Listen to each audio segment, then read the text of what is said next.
tarde, galera. Boa tarde. Aí, ó, no posto da Nova Vila. Tô indo pra São Gabriel, desculpa, São Gabriel. Nova Vila.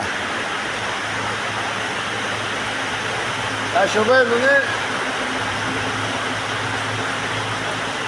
Aí a Mike e Sofia. E armei o mocô aqui, né? No cobertor aqui pra dar uma descansada, né? Amanhã a gente vai seguir viajando, né? Tô indo pra Santana do Livramento. Mas eu tô assim aí, ó. Quero dar uma sorriso pra vocês, né? Você conhece a mim alegre, sempre alegre, né? Mas hoje eu não posso.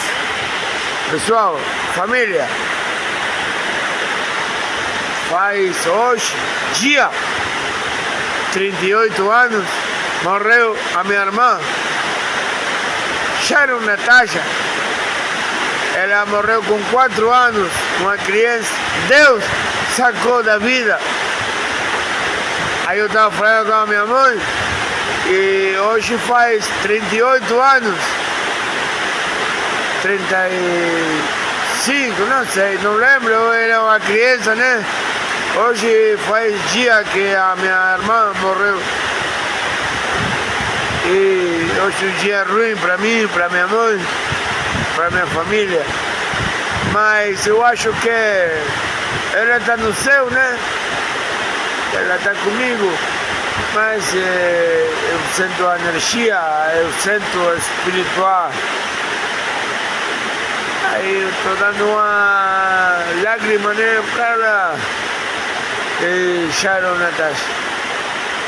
Se Deus quiser, ela vai iluminar meu caminho, né? Ela vai, com Deus, me iluminar. Tá, pessoal, é só isso, né? Eu só queria compartilhar essa história para vocês. Amém.